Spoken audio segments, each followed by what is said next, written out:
Bonjour à tous. Alors, puisqu'on arrive à cette magnifique fête extraordinaire, pleine de joie qui est Sukkot, je voudrais vous présenter un guide pratique de la fête de Sukkot en essayant de comprendre un petit peu l'idée de Sukkot, et après je vous présenterai un petit peu les différentes lois de manière succincte. Alors Sukkot, ce qui est très intéressant, on voit dans le Talmud, dans le traité Souka, que l'essentiel de la mitzvah de Souka, eh bien c'est l'ombre, le tsel, à tel point que d'après l'halacha, si quelqu'un est dans la Souka, mais que l'ombre ne vient pas du toit, mais vient par exemple d'un arbre ou d'autre chose, eh bien on n'a pas réalisé la mitzvah. Donc la mitzvah essentielle de la Souka vient du skar, d'ailleurs le mot Souka vient du mot skar qui est le toit, et l'ombre doit venir précisément du toit. Et on apprend d'un verset, parce que c'est écrit dans la Torah, Vasuka tieletzel, que la Souka doit entraîner une ombre. Alors il faudrait essayer de comprendre quel est ce sujet de l'ombre. Alors d'autant plus que le Midrash va encore plus loin. Le Midrash dans Yalkut Shimoni dit comme ça: celui qui réalise la Souka comme il faut dans ce monde-là, eh bien Dieu le protégera dans sa Souka à lui, la Souka de Dieu, à la fin des temps. Et le Midrash doit rajouter que à la fin des temps, Dieu protégera avec son ombre, l'ombre de Dieu, c'est une image bien entendue, protégera les justes à la fin des temps. Alors, ce Midrash demande explication. Quel rapport entre la Souka qu'on fait ici, Dieu nous protégera de son ombre, la Souka de Dieu à la fin des temps, ça demande explication. Et la suite du Midrash est encore plus étonnante, parce que le Midrash continue et nous dit, Resh Lakish nous dit, le Gehinam, l'enfer n'existe pas. Comme ça nous dit Resh Lakish. On a l'habitude de croire que l'enfer, il y aura des flammes. Le Midrash nous dit non, le Gehinam n'existe pas. Alors qu'est-ce qu'il y aura à la fin des temps? Alors le Midrash nous raconte qu'à la fin des temps, Dieu sortira le soleil de son écrin, et le soleil brûlera les mécréants, et apportera une réfoua, apportera une guérison pour les justes, les tzadikim. Alors, ce Midrash est très très étonnant. Alors le Siftei Chaim explique quelque chose d'extraordinaire. Le soleil, la lumière du soleil représente en fait la lumière de la vérité. À la fin des temps, Dieu n'a pas besoin de venir punir les gens qui ont transgressé la Torah ou récompenser. Non, Dieu ne va faire qu'une seule chose. Dieu va dévoiler la vérité. La lumière du soleil représente la lumière de la Torah, de la vérité que Dieu va dévoiler.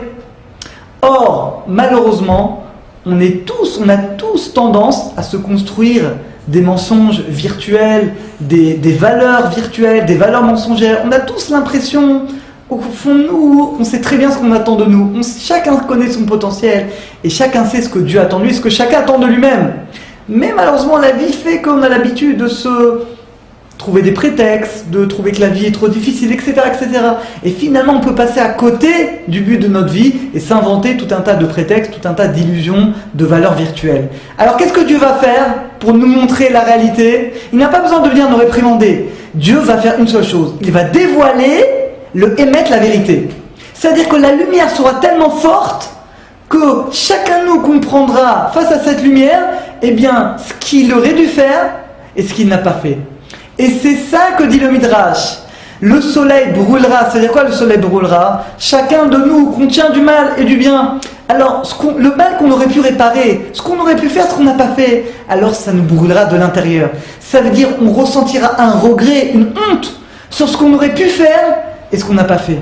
Alors que les justes, les gens qui ont su investir toute leur force, toujours dans le chemin de la Torah, toujours dans le chemin de la vérité, dont leurs choix ont vraiment correspondu aux valeurs de la Torah, aux valeurs réelles, alors eux, la lumière de la vérité ne va pas leur faire peur, ne va pas leur faire honte, au contraire, ça leur donnera une réfoua, une guérison, ça les renforcera. Et c'est ça que dit le Midrash. Resh Lakish nous dit, il n'y a pas d'enfer, mais Dieu dévorera la vérité et tout seul, le reste suivra. Et là, je voudrais vous raconter une parabole très forte qu'écrit le Rav Dessler. Il écrit comme ça: imaginons qu'on a un trésor. On a une valise remplie de billets de 500 euros, comme ça, une valise très très grande. On dit, Baruch Hashem, Dieu est grand, on est tranquille. Et au moment où on veut utiliser cet argent, on va à la banque et on se rend compte que tout est faux. Tout est faux, il n'y a pas même pas un seul billet de vrai. Nous dit le Rav Dessler, c'est pareil pour chacun de nous. On a tous l'impression que quelque part, Baruch Hashem, on a réussi à faire ça, on a réussi à faire ça, on a quand même étudié la Torah, on a fait du bien, des mitzvot. Mais quand on arrive à la fin des temps, on se rend compte qu'il nous reste pas grand-chose. Parce que quand on examine réellement la valeur de nos mitzvot et de la Torah qu'on peut faire, qu'est-ce qu'on fait réellement sincèrement, pas par intérêt, etc., etc., alors il reste très peu finalement de mitzvot qu'on peut faire vraiment de manière entière. Et c'est ça le secret de la soukha. Le Midrash nous dit que justement à la fin des temps, celui qui a su dès ce monde-là vivre comme dans la soukha, c'est-à-dire utiliser chaque chose matérielle pour la mitzvah. La mitzvah de soukha, je bois, je mange, je dors. On fait des choses matérielles pendant Sukkot, oui, mais c'est une mitzvah, on le fait pour servir Dieu. Eh bien, les tzadikim, les justes, ce sont des gens qui, toute leur vie, ils vont vivre comme dans la soukha. Ils vont manger, ils vont boire, ils vont dormir, ils vont faire des choses matérielles. Mais ce sera pour servir Dieu pour la mitzvah. Alors que Dieu préserve les gens qui ne sont pas justes, ils vont profiter de ces bénéfices uniquement pour eux, sans lien avec Dieu, sans lien avec la Torah. Et c'est ça que nous dit le Midrash. À la fin des temps, celui qui a su faire de sa vie un moyen pour servir Dieu, alors Dieu le protégera à la fin des temps. Il aura l'ombre de Dieu au-dessus de sa tête. Donc quand Dieu sortira la vérité, il n'aura pas peur, au contraire, parce qu'il sait que sa vie de toute manière est orientée vers Dieu. Alors que celui qui n'a pas été dans ce chemin, alors la lumière de la vérité le brûlera. Alors, on va essayer maintenant que chacun, Bezrat Hashem, il essaie de réfléchir pendant la fête Sukkot à cette idée, et chacun essaie de voir en lui, de voir vraiment la vérité telle qu'elle est, et d'essayer de casser tout ce qu'on a pu construire de mensonges, d'illusions, etc., pour essayer de voir et de vivre la vérité vraiment telle qu'on est vraiment. Alors je vais, Bezrat Hashem, on va essayer ensemble de voir les différentes lois de la fête de Sukkot de manière très succincte, vraiment l'essentiel. Alors vous savez que c'est écrit dans le Shulchan Arour, dans le Rama, que idéalement, on commence à construire la soukha tout de suite après Kippour, on sort de mitzvah, on continue avec une mitzvah. Alors également, le Shulchan Arour nous dit que à partir de Kippour, après Kippour, jusqu'à la fin du mois de Tishri, on ne dit plus Tachanoun, les supplications, l'aveu verbal qu'on dit dans la prière, il n'y a plus de vidou ni de Tachanoun durant toute cette période, jusqu'à la fin du mois, parce que c'est un mois Tishri qui est très élevé et donc qui est au-delà de toutes les fautes qu'on peut commettre. Alors au niveau de la soukha, je vais donner des règles vraiment très succinctes de la soukha. A priori, la soukha doit avoir 3 murs. Alors dans certains cas, on se suffira de 2 murs avec une certaine mesure. On demandera un rav pour avoir les détails parce que ce sont des lois assez complexes. Donc a priori, on aura 3 murs.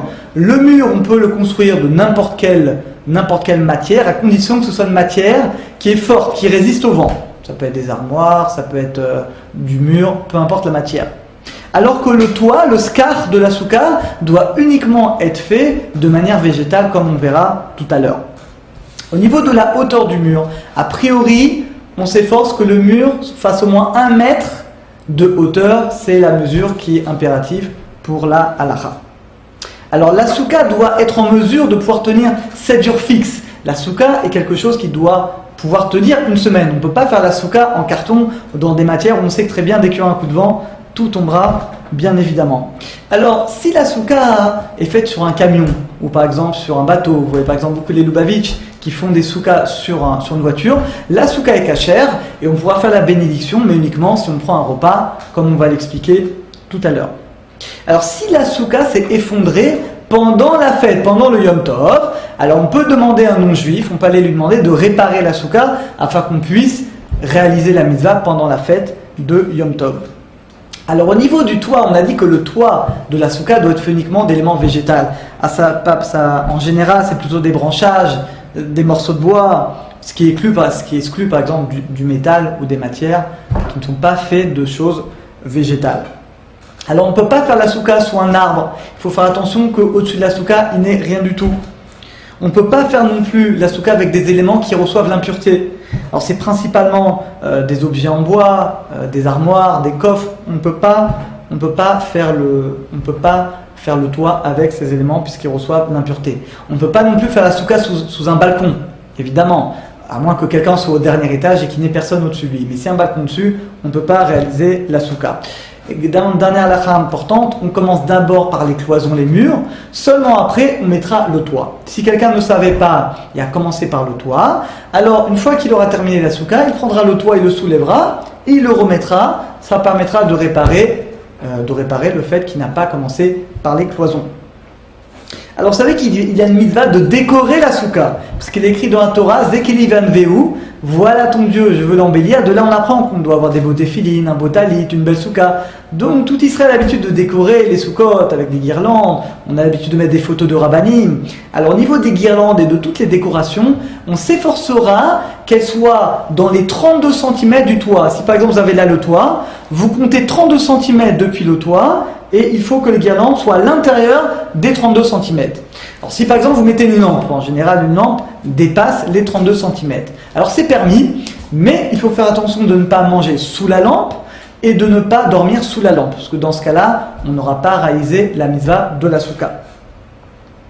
Alors, également, une halakha importante au niveau du mouxé. Vous savez que toutes les choses que vous pouvez accrocher dans la souka, que ce soit des fruits, des photos, des guirlandes, si pendant la fête ou pendant Shabbat, les choses tombent, eh bien, c'est mouxé, c'est-à-dire qu'on ne peut pas les toucher, on ne peut pas les déplacer, donc on les laissera comme ça jusqu'à la fin de la fête. Alors, la veille de Sukkot, on n'a pas le droit, à partir à peu près de 2-3 heures de l'après-midi, on ne peut plus faire un repas avec du pain. On ne peut pas prendre un repas de pain de plus de 50 grammes. Pourquoi ? Étant donné que le premier soir de Sukkot en Israël, ou alors les 2 premiers soirs en France, on a une mitzvah de la Torah de manger 30 grammes de pain. Alors les sages nous ont demandé de ne pas manger de pain avant pour qu'on puisse faire la mitzvah avec appétit. Par contre, on peut manger sans problème des gâteaux, des fruits, il n'y a pas de restriction à ça. Donc on a dit, quand arrive le premier soir en Israël ou les 2 premiers soirs en France, on s'efforcera, même celui qui n'a pas souka, c'est très dur en France d'avoir une souka, alors on s'efforcera au moins les 2 premiers soirs d'aller dans une souka. Baruch Hashem, en général, il y a toujours des soukottes à proximité, et au moins de manger 50 grammes de pain.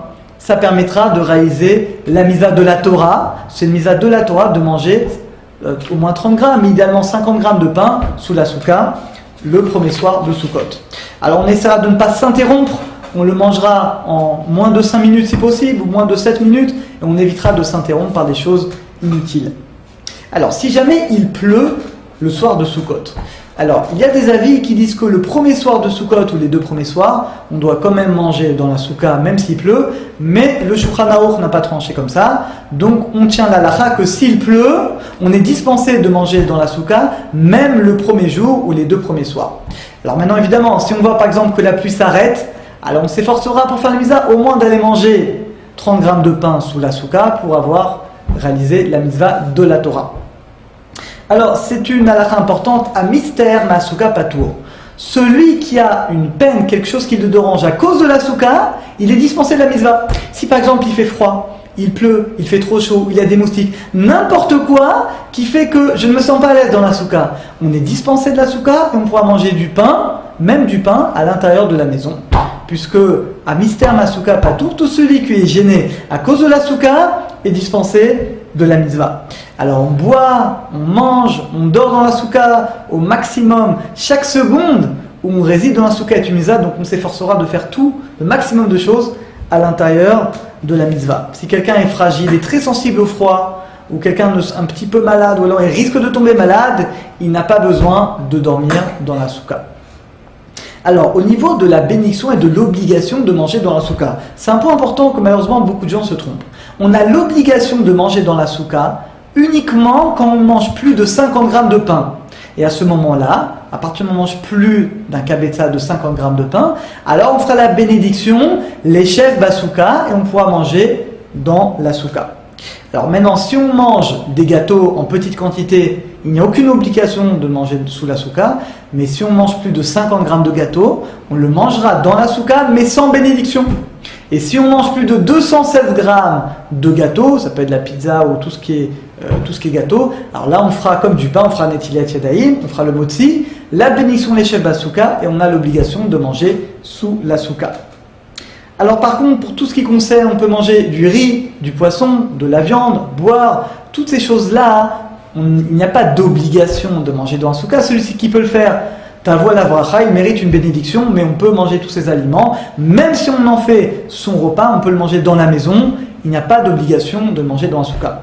De même, quelqu'un qui boit du vin, même s'il boit un révi de vin, donc un demi-verre, par exemple pour l'Avdallah, d'après Shulchan Aruch, il n'y a pas d'obligation. C'est mieux de le faire dans un souka, mais on a le droit de faire l'Avdallah dans la maison. Il n'y a pas d'obligation de boire le vin dans la souka. Alors au niveau de la bénédiction, on dit une bénédiction spéciale les chefs Basuka. Alors là, il y a différentes coutumes, chacun suivra sa coutume. Il y en a qui ont l'habitude de le faire tout de suite après la bénédiction à Motzi, et il y en a qui ont l'habitude de le faire entre Netilat Yadayim et à Motzi. Ça n'a pas vraiment de conséquences halachiques, chacun suivra la coutume. Alors au niveau du Birkat Hamazon, vous savez qu'il y a un passage, il y a les Ve'avo qu'on rajoute pour Sukkot. Alors si jamais on a oublié ce passage le premier soir en Israël ou les 2 premiers soirs en France, on doit recommencer le Birkat Hamazon puisqu'on a l'obligation de manger du pain sous la souka, uniquement pour les hommes.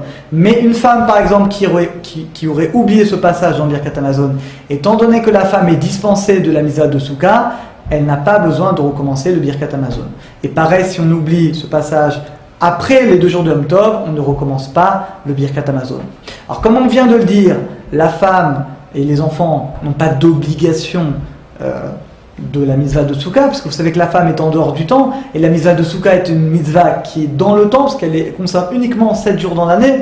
Néanmoins, il est méritoire que la femme et les enfants, surtout lorsqu'ils ont atteint un âge de 6-7 ans, on a l'obligation de les éduquer, il est très méritoire que la femme et les enfants participent également et fassent le maximum de repas et de choses dans la Souka. Alors maintenant, très succinctement, vous savez que la mitzvah de Sukkot, il y a également la mitzvah de Lulav. Lulav, eh bien, ce sont 4 branches. On a une mitzvah de la Torah, le premier jour de Sukkot, ou alors les 2 premiers jours en France, d'utiliser ces branches. Alors principalement, eh bien, c'est l'étrog, le cédra, le Lulav également qui est une palme de dattier, le hadas qui représente 3 branches de myrte, et ce qu'on appelle la rava, 2 saules de rivière. Alors, on ne va pas vraiment rentrer dans les détails, mais ce qui est important, c'est que vous achetiez ces 4 choses, si possible, avec une cache-route. De même que vous achetez de la viande, il y a un tampon, comme quoi c'est cachère, et bien pareil, ce sont des lois assez complexes, donc achetez auprès de quelqu'un qui craint Dieu, qui est digne de confiance, et surtout où vous avez une cache-route, donc un signe que ces espèces correspondent bien aux instructions du Shulchan Aruch et sont cachères, que vous pouvez comme ça utiliser. Alors, on prend le lulav dans la main droite, parce qu'effectivement, il y a 3 mitzvot, il y a 3 choses. L'étrog, on peut le prendre dans la main gauche, et on dit la bénédiction debout, et on a l'habitude, vous savez, d'agiter le lulav dans toutes les directions. On a l'habitude de faire comme le Harizal, après la Gavane, on commence par le sud, après le nord, après l'est, après au-dessus, en dessous, et après de l'autre côté. C'est la coutume en général, vous suivez dans votre synagogue, vous suivez le rabbin ou la personne qui le fait, c'est ce qui est en général de plus simple. Alors également, donc on a dit que le premier soir, le premier jour de Sukkot en Israël, ou les 2 premiers jours, on a une mitzvah de la Torah de prendre le lulav. Alors c'est pour ça qu'il est important que le lulav nous appartienne, parce qu'il est écrit dans la Torah, lachem à vous. On ne peut pas se rendre quitte le premier jour par un lulav qu'on aurait emprunté à quelqu'un. Donc chacun s'efforcera d'acheter un lulav pour lui. À partir du 2e jour, on peut s'acquitter par un lulav qu'on aurait emprunté à quelqu'un. Et si vraiment quelqu'un est bloqué le premier jour, il n'a pas de lulav, il n'a pas eu le temps d'en acheter, alors il demandera à quelqu'un de lui donner, et il lui rendra après, comme ça il pourra s'acquitter d'après toutes les opinions, même le premier jour. Également Shabbat. Alors le Shabbat, on ne fait pas la mitzvah de lulav, c'est mouxé, donc on ne touchera pas, on ne transportera pas le lulav. Et une halakha importante, on a la mitzvah de se réjouir à Sukkot, puisqu'il est écrit Vesamarta lifnei Hashem Elokecha. C'est écrit dans le Torah qu'on doit se réjouir de manière très grande à Sukkot. C'est pour ça qu'il y a beaucoup de danses, de musique qui sont organisées tous les soirs de Sukkot. Donc chacun s'efforcera également dans sa famille d'offrir un cadeau à sa femme, ce qui lui fait plaisir, des bijoux ou des vêtements, chacun selon ses moyens, à ses enfants, des bonbons, peu importe. C'est important que notamment l'homme, mais chacun autour de lui, fasse des cadeaux pour essayer de réjouir tout le monde et qu'il y ait comme ça une unité dans la famille, dans le peuple juif. Et il est très important de servir Dieu dans la joie. Et je dirais que c'est la fête. C'est le moment où on doit vraiment montrer à Dieu qu'on est heureux d'être juif, heureux de faire les mitzvot, et que, Bezrat Hashem, cette joie qu'on va ressentir à Kippour, eh bien, elle nous accompagne comme ça toute l'année.